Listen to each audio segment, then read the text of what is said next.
It's still the conference finals. In the West, we bring you San Antonio Spurs versus the Portland Trail Blazers. Somebody's got to get up a shot, and they may not. Wallace, in desperation, hits the shot.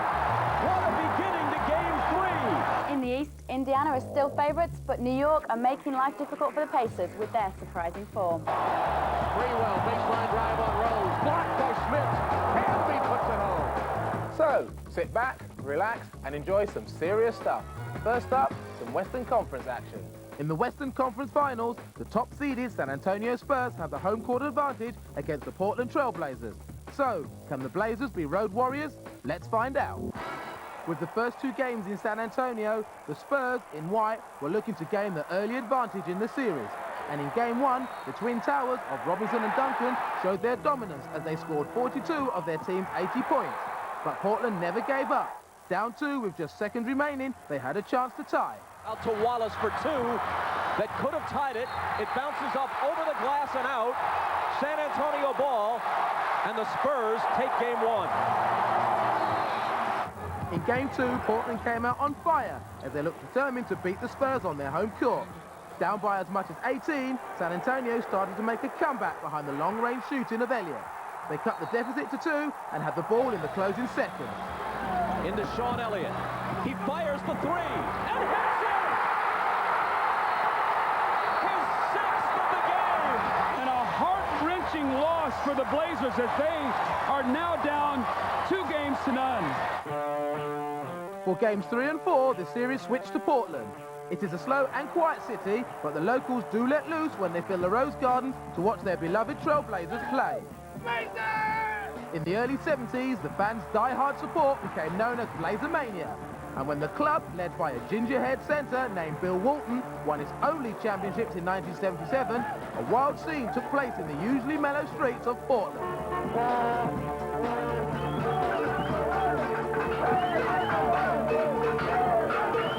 Celebrating fans whooped it up and formed a crazy serpentine procession going nowhere in particular. If Portland hope to be #1 this year, then they're going to need the Blazer Maniac fans to pump them up like they did in the glory days. And it looked like Blazer Mania was in full swing as the Portland crowd was looking for some magic to bring their team back from 2 games down. Somebody's got to get up a shot, and they may not. Wallace, in desperation, hits the shot. What a beginning to Game 3. And it just got better for the Blazers as San Antonio's Tim Duncan got into early foul trouble and had to take a seat. Portland quickly took advantage and were out to the early lead. Rasheed Wallace in emphatic fashion. Jaren Jackson, Augmon all over him. Tough shot, and the rebound to Sabonis. Quick outlet to Augmon. He's got Ryder on his right. Isaiah Ryder to the left hand to complete it. But as the game went on, the Trailblazers stopped taking advantage of Tim Duncan being on the bench and began to lose focus. They were struggling on the attack as they lost their shooting touch. This gave San Antonio the opportunity to make a comeback. Jackson for 3, big hoop. While Duncan watched, bench player Jaren Jackson supplied the Spurs with some big scores as San Antonio grabbed hold of the lead and started to make it grow. Mario Ellie hands to Robinson, and San Antonio goes up by 8. Avery Johnson, Malik Rose underneath, out to Jaren Jackson, and there's a dagger. The season slipping away from the Portland Trailblazers. That was a confident shot. Here's Sabonis with the hook that is blocked by Robinson and taken by Johnson. Here they come 3-on-2. Johnson to Duncan, who slams it with the left hand, plus there's a foul. The dagger was definitely stuck in Portland's heart as the Spurs were up by as much as 20 points in the 4th quarter. This has a really bad feeling about it, doesn't it? Yes, it does. You know, just the way this game is ending, the looks on the Blazers' faces, and just the way they finished this game, not a positive thing. San Antonio just came in here tonight and destroyed them, to be honest with you. The Spurs wanted to do more destruction in Game 4 because the win meant that they would go to the NBA Finals for the first time ever, while Portland were just playing to stay alive. Isaiah Ryder knew it was important for the Blazers to get off to a good start and get the fans revved up, so they came out with a lot of energy. Ryder misses from the head of the key. Grant follows. Stoudemire with a long one. Off the back iron. Sabonis is on the offensive glass. Behind the back pass, and Stoudemire's second attempt is there. Boy, the energy's there right now for Portland. You have to really like the way they've come out if you're a Blazer fan. Despite the early assault by Portland, the Spurs stayed cool and calmly made a comeback behind Tim Duncan. Here's Duncan. Nice drive and finishes it with the slam. The Spurs have their first lead. 4 on the shot clock. Sabonis left-hand hook, no good. Robinson outlets to Avery Johnson. Here's Sean Elliott. And just like that, the Spurs have come back. With their backs on the ropes, Portland once again had trouble responding as they were off target with their shooting and were getting no breaks. Oh, you can't be more unlucky than that. That wasn't halfway down. Looked like it was about 3/4 of the way down. San Antonio's Tim Duncan was making his mark on this game as he helped push the Spurs' lead to as high as 12 points in the third quarter. But the Blazer Maniacs were still hopeful that their team could make a run. This crowd is pleading for something to cheer about. Rasheed Wallace draws a double team, finds Sabonis. Hershey on Wallace. Grant's open. 2-point game. They made the run, and with the ball in Damon Stoudemire's hands, they were down only 1. Stoudemire around the screen, to the hoop. The floater is good, and Portland's in front.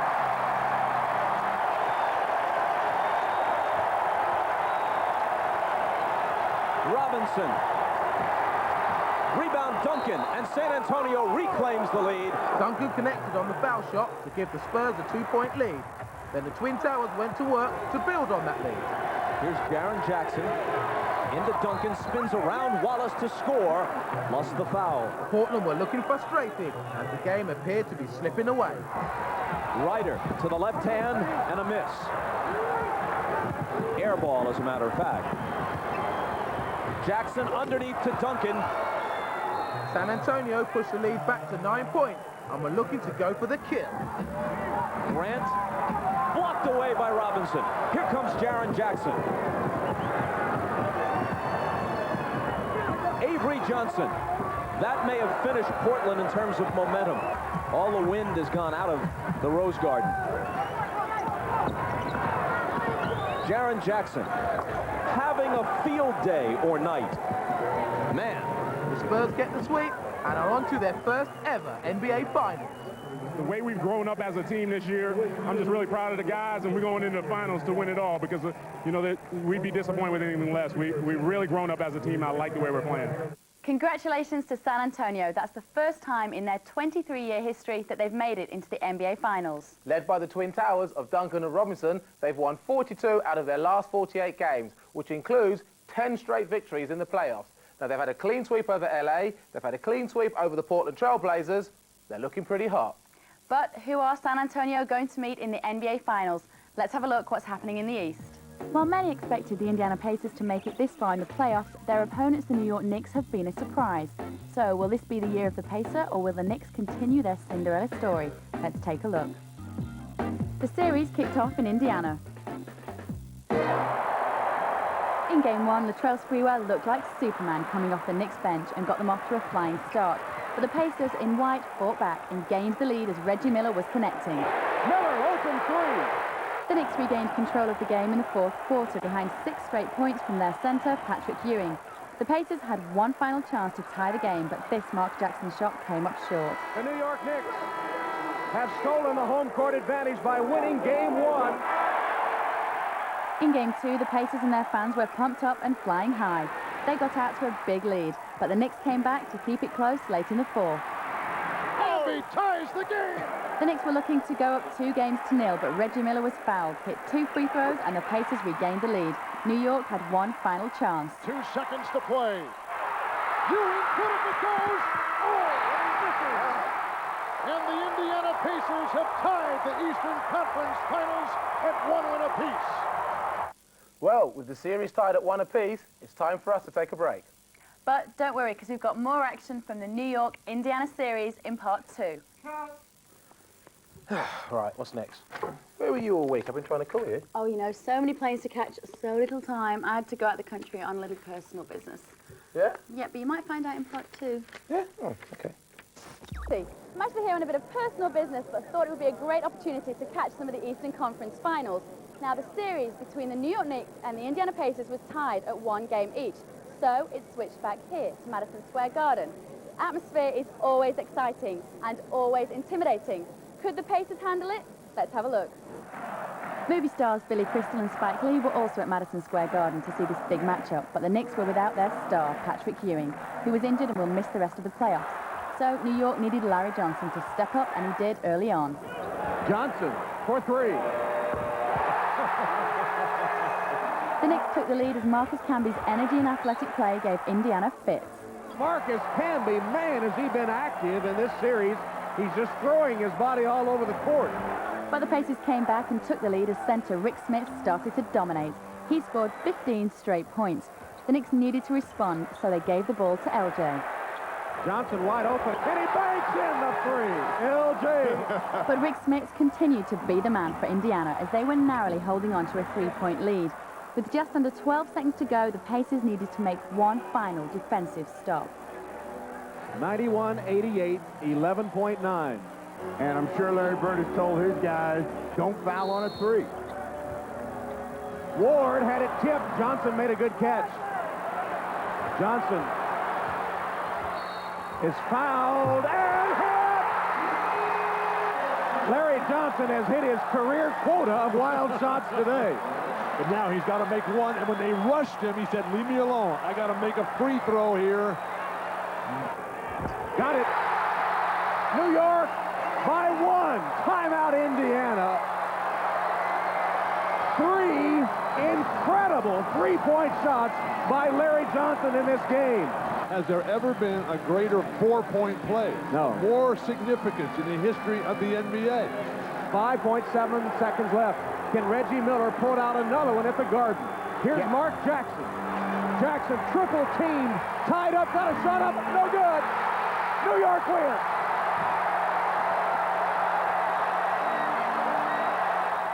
Incredible, a 4-point play to win the game. Now that is just the kind of drama and atmosphere you can expect from this stage in the NBA playoffs. Now I've managed to blag a couple of tickets to tonight's game, Game 4. So what's it going to throw at us? Well, the Indiana Pacers have to win to regain home court advantage. But if the Knicks win, well, they're going to be very close to a very unexpected place in the NBA Finals. So Coach Larry Bird knew the pressure was on the Indiana Pacers. But the game didn't start well for his club as Rick Smith and Reggie Miller got into early foul trouble and had to take a seat in the first quarter. With their top two scorers on the bench, they needed someone else to carry the scoring load. So Chris Mullin stepped up to give Indiana the lead. And then reserve guard Jalen Rose started to smell oh so sweet for the Pacers. Rose makes a tough jump hook. Jalen Rose got the shot up and hit it. Jalen Rose posting. Allen Houston jumps into him and scores. Jalen Rose. Jackson sandwich got it to Rose.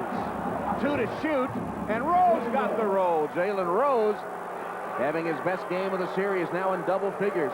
With the Knicks down by 13 at the half, they needed to come out strong in the third quarter, but they were off target. Jackson to Mullin the other way. Mullin for three. Got it! Mullin guarded by Sprewell. The defensive energy is much better, but Mullin is making shots. Just rose up and knocked that one down, and Sprewell was right in his chest. The Knicks were able to cut the lead to 7 in the fourth quarter, so Indiana plucked their Rose off the bench and let him go to work. Rose. Oh! Jalen Rose taking Allen Houston to school. And when Jalen wasn't scoring, he got his mate in on the act. Reggie Miller had been having an unusually quiet game, but he came alive when it mattered and hit some important shots down the stretch, deadening the usually boisterous New York crowd. Miller's fouled and one. Well, that was the nail in the coffin. Everybody just hit the seat, and they're out of here. Reggie Miller. Was there a fire alarm or something that went off? I must have missed it. This one belongs to the Indiana Pacers in a big way. So there's a disappointed New York home crowd. The Knicks just couldn't get the job done, and the tension increases as the series switches back to Indiana for Game 5. Derek picks up that story. It's our main game of the week. So it's back in Indiana for the pivotal Game 5. The Pacers have only lost one home game in the playoffs, so Reggie Miller and his teammates are hoping that some of that Market Square Arena magic will lift them to a 3-2 lead in the series. Indiana, in the white kit, wanted to get off to a quick start and get their wild fans behind them. Rick Smith, and the Pacers have built a 9-0 lead. The Knicks needed a spark from their most explosive player, Latrell Sprewell. This dunk seemed to ignite him. Sprewell. He's got that happy feeling. The Knicks scored 10 straight points to take the lead, but for how long? Jackson, a long three. Whoa! Indiana by 8. Been a game of streaks. Jackson hits the layup, schooling Charlie Ward as he took him inside there, and Indiana with another run. The Pacers were winning the battle of the scoring streaks in the first quarter. They took a 28 to 14-point lead. The Knicks looked down and out, but they were hoping that the energy of Marcus Camby could breathe some life into the team. He quickly showed why he's been their best player in the series as he displayed his high-flying skills on both ends of the court. Put up, yes, good, by Marcus Camby. Who else? Mr. Active for the Knicks. Smith's open look. Rebounded by Sprewell. Pacers have come to a grinding halt here. Tough shot. Out of control, Sprewell, but an offensive rebound. And one, Marcus Camby. Camby's incredible play brought the Knicks all the way back into the game as they tied the score at the half. It was like a tale of 2 quarters, and now they were back to the beginning. But the Knicks seemed like the more energetic team at the start of the second half. Allen Houston, who has been struggling throughout the series, got the hot hand and gave New York the early third quarter lead. Allen Houston. Watch out. On fire. Pacers are in trouble right now. And it was getting worse as the Pacers center Rick Smits could not get his shot going either. They needed Reggie to get creative and pull something out of his bag of shots. Miller passed it to himself. That's a pretty good trick. Reggie's basket was a wake-up call for Indiana. Mullen for 3. Chris Mullen from Jackson. Miller faked, got away from Ward, and faked it home. Miller was having his best game of the series and constantly attacking the Knicks' defense. When he's on fire, he's almost impossible to stop. He helped Indiana take a 69 to 65 lead at the end of the third. The Pacers crowd were back in the game, and it seemed like the Knicks were on their heels, but they went to their secret weapon. Here's Camby over Perkins. Marcus Camby. Once again, when he entered the game, the Knicks were a better team, as these clubs fought back and forth. Larry Johnson hits that open shot, and New York is up by 1. Reggie Miller, somehow, some way, and 1. These are the kind of game-breaking plays that Reggie Miller has established his legend with. Sprewell, baseline drive on Rose, blocked by Smits. Camby puts it home. Under the 5-minute mark, Smits blocked by Camby. The Knicks had only a 1-point lead, but were looking a step faster than the Pacers. Sprewell gives it up, score, Chris Childs.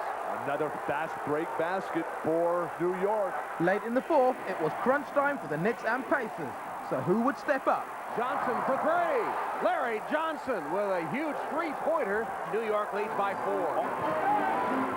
Smith wide open. And this one goes at the shot clock buzzer for Rick Smits. Larry Johnson for 3. Second in a row from the same spot. Smits is open. Turns. Can't hit. Rebound Camby. One more hoop, and they had the big advantage with just about 2 minutes to go. Houston against Jackson. Takes it, leaves it for Camby, puts it through. Marcus Camby from Allen Houston. With the Knicks now up by 7 points, and with just over 2 minutes to play, the Pacers needed some big hoops. Reggie Miller for 3. Got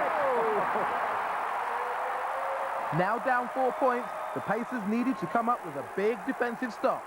They trapped Latrell Sprewell on the sideline, but Mark Jackson fouled him. Sprewell stepped to the line and knocked down both free throws. The Pacers then repeatedly fouled the Knicks, hoping they would miss their shots. But New York remained cool under pressure, hitting 10 out of 12 foul shots in the final 2 minutes and securing the victory. The Pacers will now have to go to New York with their backs up against the wall, hoping to save their season. This is one of the most remarkable victories I've seen in playoff basketball. Indiana seemed to be in control after their rousing win at the Garden the other night. New York now just 1 victory away from becoming the first 8 seed ever to make the NBA Finals. Just for us to have the opportunity, 1 game, to go to the finals, I mean, that's all. It was like a dream come true for many of us. So we just got to make the best of the situation right now.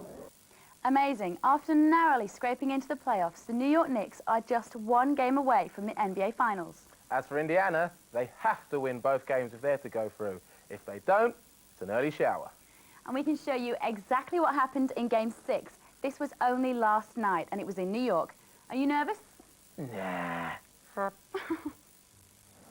In New York City, the Stars were once again out in force, and they were praying for a Knicks win. But who in the New York side could answer those prayers? Johnson got it away and hit it. What was it? What'd you say? Great shot. Larry Johnson cut off by Antonio Davis. Promptly hits the fall away. The Indiana Pacers were finding answers, and they were helped further when the Knicks star man Larry Johnson was forced to leave the game with a knee injury. The Pacers were down by 6 at the half. In the second half, Indiana went on an 11-0 run. With the game close, it was a seesaw battle to the end. Houston's looking to drive this ball. Smith comes to help, doesn't matter. Here's McKee against the smaller Houston. Double team come. Best hits the three. The crowd, unbelievable. Miller is guarding Sprewell, but Houston and one. A New York win sends them to the finals, the first 8 seed to ever make it that far. A Pacers win forces a Game 7 on Sunday. Childs, Canby, puts it down. With the Knicks inspired by the quick running of Canby, Houston and Sprewell, history was in the making. And NBA history has just been made. The New York Knicks are the first 8 seed to ever make the NBA Finals. It feels very good. You know, we're going back to the big show, going back to the big dance. I'm very proud of my teammates. I thought they played fabulous. Oh, I can't believe that. Indiana out of the finals. No. Please say it's not true. So we now know who are in the NBA Finals. It's the San Antonio Spurs and the New York Knicks. That's not the final that people would have predicted. Nope. I thought that Indiana was going to go all the way. Well, if it's any consolation, I thought the Lakers were going to do it. Nah, it's not really. But don't despair. The NBA Finals start on Wednesday night, and you can catch all the coverage here on ITV. On ITV2, we've got extended highlights of every single finals game. Plus, on Saturdays, NBA 99 will bring you all the latest news as usual. But that's not the only event happening on ITV.